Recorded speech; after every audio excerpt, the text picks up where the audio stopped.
And welcome back to Meeting of the Mind, Spiritual Strength. Today I'm here with the great Michael Hichborn from the Lepanto Institute.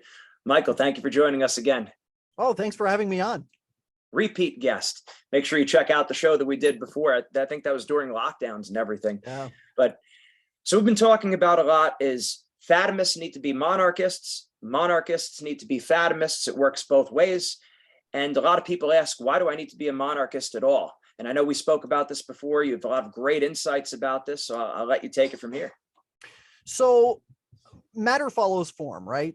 The idea is that the form of an idea or the form of a thing is the preceding element. So for instance, a chair does not exist in its own sense of being a chair. It exists in the sense of having the form of a chair first, and then you build around that idea.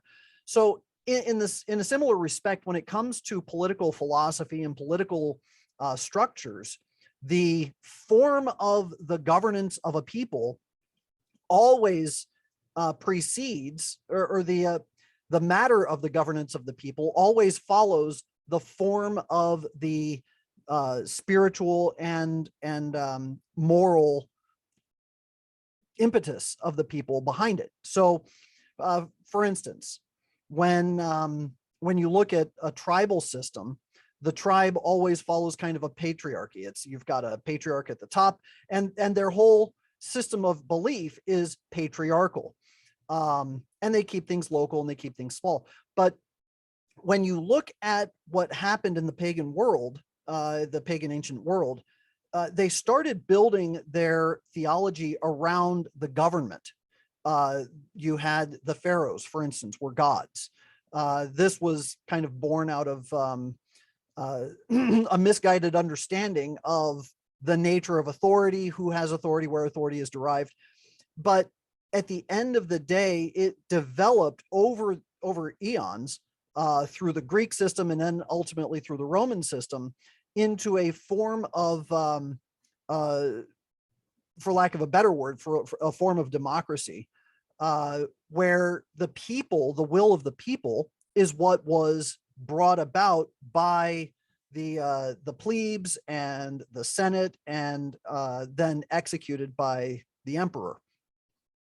And it was a top-down but bottom-up approach to governance, so that you had the influence of the people being reflected in the leadership of the emperor. But what happens is that when you have the will of the people expressing their desire to govern and to lead and to enact laws, you wind up catering to the lowest common denominator. You wind up catering to the appetites, because what is the will of the people, as Plato had articulated in the Republic?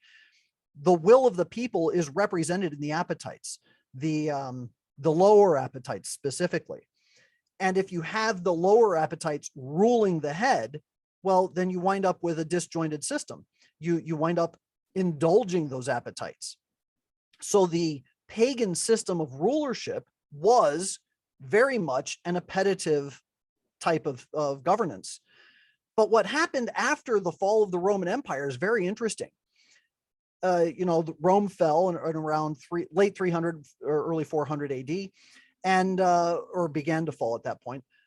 But then what happens is you have all these little local rulers popping up all over Europe, and they don't enact a system of democracy.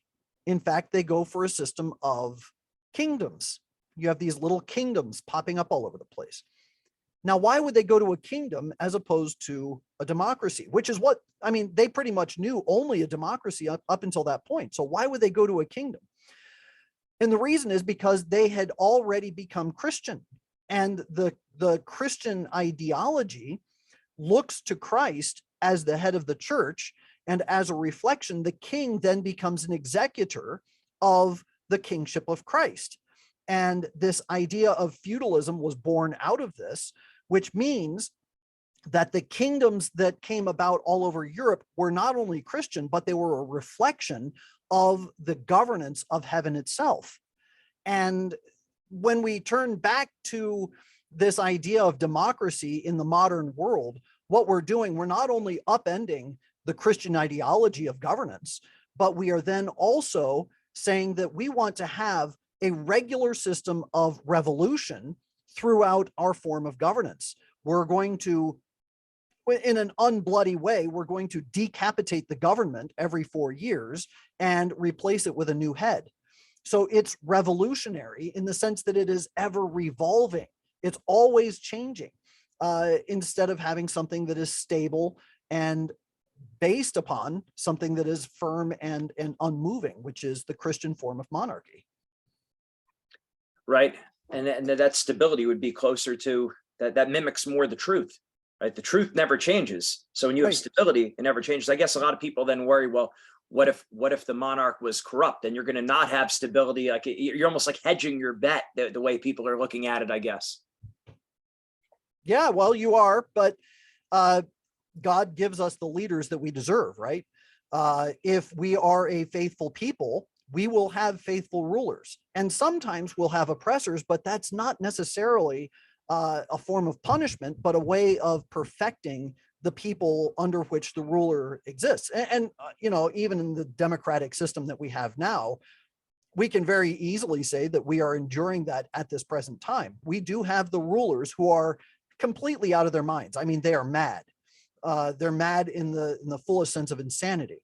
And we have this madness as a reflection of the appetites of the people that have put this person into power. So it is a form of punishment. We do get the leaders that we deserve. And the same was true in the medieval system. You did have bad kings, and those kings were typically reflective of the lack of piety of the people. And so in order for the people to endure the bad king, they had to return to Christ. It's the same story all throughout the Old Testament too. Right. You have to have this reconciliation with God where you repent of your sin, you do penance, and then God brings out a good thing and saves the people. So it's the same revolutionary source, but the difference with the modern democracy is that, well, we can just vote the guy out and we'll go ahead and put somebody else in, and that's how we're going to save it. So it's man saving man as opposed to God saving man. That's the problem with it. Right. You see, the Old Testament, like you said, the Assyrians, God used the Assyrians to chastise Israel, but he said, watch out, I'm only using you to serve my purpose, basically. Right. And so the politics of the world is kept in line with the church, basically, that if we're out of line, we're going to get corrected, we're going to get chastised. We get, like you said, we get what we deserve there. Yeah, absolutely.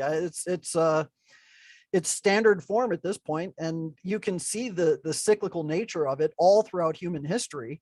If only we would just learn from our mistakes. Right. But of course, with most people, now the way, I guess, like how school is, I mean, school's so far off, and they talk, everything has to be like a practical utility, which they don't even do a good job with that. So history kind of gets brushed aside, especially, and not only does history get brushed aside, but you're not hearing true history. You're hearing the Masonic version of history. Sure. You get the Masonic version of history, but then you're getting bad philosophy. Right. And then you get this indulgent sense of education where there's, I mean, why are there so many gender studies degrees out there now? I mean, the idea is that education is supposed to build a better person. And I've had debates with people about education for a long time about what the purpose of education is. A standard education is simply meant to build somebody into a moral operative person within society. So you learn moral lessons through the humanities. You learn basic operative skills through math and through some of the sciences. And then you understand where you came from through history, and that it's supposed to give you that basic foundation of who you are, where you are, and how am I supposed to relate to man and God in life. That's the purpose of an education. Later on, you specialize. You can go on to become a doctor, you can become a mechanic or whatever, and those are different forms of education. So it becomes very utilitarian at that point. But the most basic standard is that we are supposed to be creating well-rounded individuals who can operate morally with other individuals within our system. That's its purpose.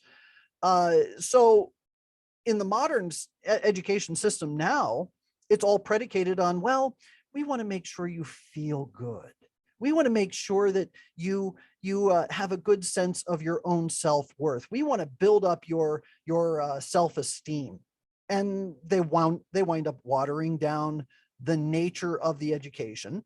But then they start introducing things that cater toward their own weird quirks. Oh, you feel like this kind of history isn't nice, or you feel bad about what's going on. Well, that's okay. We won't study that, or we won't impose that on you. Or even worse, they start pushing their own ideologies through the education system, where they start introducing kids to the idea of global climate change, and it's a man-made problem, and man is the one who's responsible for putting all these problems into the world. And then they go into other agendas, pro-abortion, pro-LGBT, and then it just builds and builds and builds until eventually education has lost its sense. It's lost its purpose, other than to make somebody who is self-indulgent and self-serving without any consequence to how that impacts the society on the whole. Right. It makes no sense. I was reading about this in Nicomachean Ethics the other day with Aristotle, and obviously St. Thomas Aquinas commentaries and everything. And yeah, it's truth trumps everything. Like we want to have people who have virtue. We want to have a moral citizenry. We want to have the social reign of Christ the King. We want to have the return to the ideal form of government, the monarchies. And then the question always becomes, okay, well, how do we get that started? And yes, we all fight our own fight in different ways. Then we look back to Our Lady of Fatima, who said that she's going to bring in her triumph, which she's going to clean house like a mother. When the mother cleans the house, it's spick and span. So imagine how much more the Heavenly Mother does. So we hear about the prophecy of the great monarch, the great Pope, the great monarch that will come. Presumably that will be the time of the triumph of the Immaculate Heart, where we'll get all this back. Can you talk about that a little bit? Yeah, absolutely. It's very interesting. The fall of Christendom in our modern society really seems to have coincided with the fall of the Holy Roman Empire, which ended with the reign of Karl of Austria. So World War I comes into play. The Archduke Ferdinand is assassinated. Why the Archduke? Why him? And it had everything to do with the assault on the last vestiges of the Holy Roman Empire within Europe. Leading up to that point, if you follow the thread all the way back to the middle 1800s, when the Communist Manifesto was published, you've got this constant thread of revolutions all over Europe. And the whole purpose of the revolutions are to topple the monarchies. And of course, this goes all the way back to the French Revolution itself, which was brought about by Masonic infiltrators under the headship of Adam Weishaupt through what was called the Illuminati at that time. He was a professor of theology at Ingolstadt University. And they all want to topple the monarchies. Why? Because the monarchies are the Christian rulers of the world. They are God's representatives on earth in the social order. And as you topple the monarchies, you then start putting in these republics. And what are the republics? The republics are democratically run systems of government that allow for just, it's the market of ideas. So you allow for communism and socialism and LGBT activism and pro-abortion and all the other immoral aspects of society start coming into the public square as fair game. They're now allowed to be propagated as a proper form of conducting affairs within human laws. You look at what happened in the early 1900s, and the majority of the world was against contraception. And then you have the Lambeth Conference, where they said, well, we're going to allow contraception within families as long as it's done to mitigate certain circumstances. And then what happens? The floodgates open up, and now all Protestants are pro-contraception. The Catholic Church is the one holdout. Go up to 1965, and suddenly all the anti-contraception laws become law. And that happened by fiat through the Supreme Court, not through the court systems. But you have contraception that's suddenly now available to everybody. That leads to laws allowing for pornography. That leads to laws allowing for abortion. And then on and on and on until you're starting to force society to adopt LGBTQ ideologies, so that you're saying, hey, guess what? Gene, you now have to participate in somebody else's sexual fantasy. Because if you don't, you're breaking the law, and you're going to get prosecuted for that. And that's the end result. That's the net result. And that is part of the Masonic plan. They have to break down the morals, and breaking down the morals means you have to break down the laws. So you start by breaking down the monarchies so that you break those Christian laws. You introduce a democratic system, which allows for these immoral laws to be put into play. That in turn breaks down Christian moral foundations, which allows you to then turn around and start imposing a socialist form of government, which is completely atheist, so that you can then turn all of society away from God and inward toward man's self. That's the plan. And cleaning house, Our Lady will clean house. Why? Because in 1917, right after World War I, which is when most of this really got kicked off, because that was what started the end of the Holy Roman Empire, Our Lady promised that her triumph or her Immaculate Heart would triumph. And then you, as you pointed out, you have the prophecies of a holy monarch. Why would you have a prophecy of a holy monarch? And this comes from a time during monarchies. Why would you have a prophecy of a holy monarch? Why suddenly? Well, I think it has to do with the implication that at some point there will be no monarchies in the world, but the monarchies will be restored because we need to have that restoration of the kingship of Christ. It's that simple, really. Right. We break from the social reign of Christ the King. We had the only answers to return to it.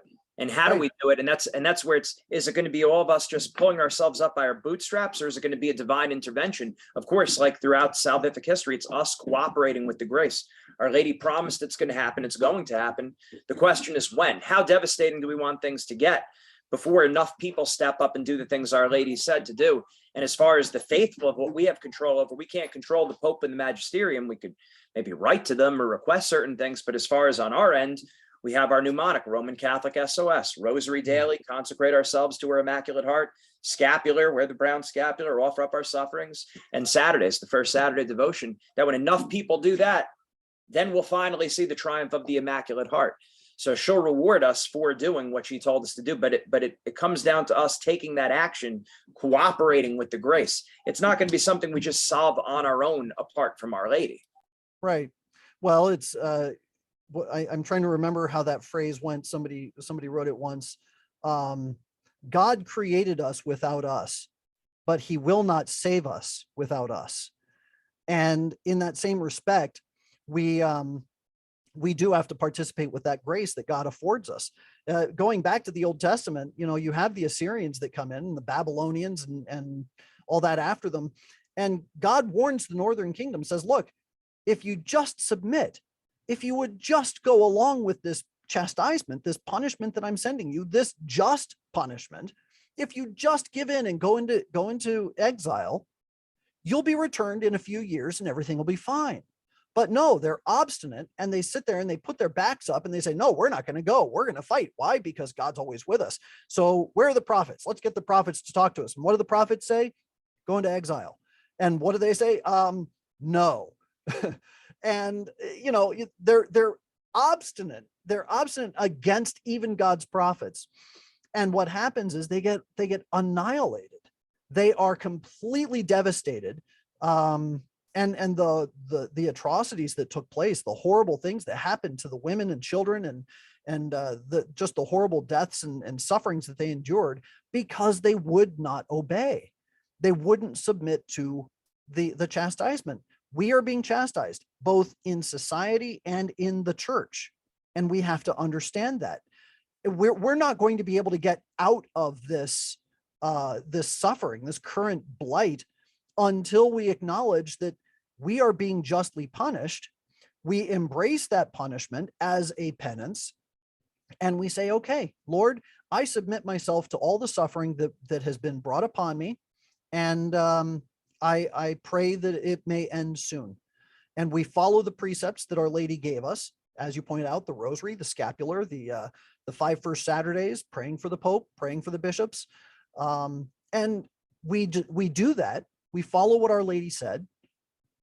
And we will find that her triumph will be brought about because she is the one who's going to do it, not us. Right. Christ needs to be king. Mary's the queen. During the triumph, the world will give her the right, will give her the dignity of calling her what she is, the queen of heaven and earth. That's, again, it's all prophesied. Our Lady of Fatima said it would all happen. And also interesting, I think, about even heretics and schismatics will say every day, on earth as it is in heaven. We're praying that on earth as it is in heaven. Well, if Christ the king is king and Mary's the queen, maybe they wouldn't, maybe the heretics wouldn't acknowledge that Mary's the queen, but they'll acknowledge Christ as the king. Well, so you would then want the form of a monarchy as a government. You're saying on earth as it is in heaven. Yeah. It would make sense. Sure. I mean, even our Lord said to Pontius Pilate, what authority you have was given you from above. So we do have to acknowledge that even the bad rulers that we have, whether they're democratically elected or they are brought about by heredity, the bad leaders that we have are given authority by God to rule over us justly or unjustly. And we don't necessarily have to submit to bad laws. In fact, we have an obligation to stand against bad laws. But if there is something that is being imposed on us that is harsh, that is terrible, I mean, just look at the inflation that's going on right now. Why is there terrible inflation? Because man is greedy. Because we do have a very appetitive form of self-governance. How many of us fast twice a week? How many of us actually practice fasting at all? We have an obese society. So we're gluttonous, we're greedy. So in order to be punished, you're going to be punished in the same respect that you are indulgent. That's how chastisement works. So we have to be, if we're going to get out of this, we have to embrace what is being given to us. So start fasting. Why? Because if you don't start fasting, you're going to have a famine. If you don't start practicing almsgiving, you're going to go bankrupt. It's just the way chastisement works. God always meets the punishment to fit the crime. So avoid it. Just practice the penances. Do what Our Lady said. Strip away the extremities and start focusing on salvation instead of focusing on building up your grain houses in this world. As our Lord said, ye fool, don't you know that this very night that your life is going to be called of you? So we have to recognize that everything about this life is not for this life, it's for the next. And if we lose sight of that, we lose sight of everything. Right? Store up your treasures in heaven. And if you want an end to the crisis, there's one answer. We didn't get a plan B. Our Lady said at Fatima. Anything else that you feel like we missed, or anything you wanted to add? And then also let us know where everyone could find you and any of your latest projects coming up. In terms of this topic, I don't know. I think it's obviously an inexhaustible topic that you could talk in various levels on it for days on end without ceasing. But I think for our purposes, we definitely covered what we need to talk about. And with regard to the Lepanto Institute, you can see right back here, Lepanto Institute. The website is Lepanto IN. That's LEPANTOIN.org. We primarily uncover very untoward things going on within the church, like the Catholic Campaign for Human Development, which is regularly funding organizations that are promoting abortion, contraception, homosexuality, every abomination known to man, and Marxism. And we put together full reports on these organizations. We've also looked into Catholic Relief Services and various other charitable organizations that claim to be Catholic or Christian. And we have a charities reports list of nearly 100 organizations that we have personally vetted. And we can tell you through these organizations that we have investigated whether they are safe or not safe. And if they are not safe, you just click on the name on the charity report and it'll take you to our explanation page saying, this is what we found, here's all the evidence. So that's what we do. That's what we've put together. We're entirely donor driven. So We don't have any major foundations behind us. We just do what we do out of love of God and love of neighbor, and we hope that everybody is able to create a more just system within the church when it comes to charity. Thank you for all that you do, Michael. It's a great honor to have you on the show again. I told some of the people they're getting young Catholic professionals going in Bergen County in northern New Jersey, and they're real excited that you were going to be on the show. So they're excited to listen as well as Excellent. Many of our other viewers. So thanks again, really appreciate it. Reminding our audience, make sure you check out Michael Hichborn, everything he's got going, Lepanto Institute.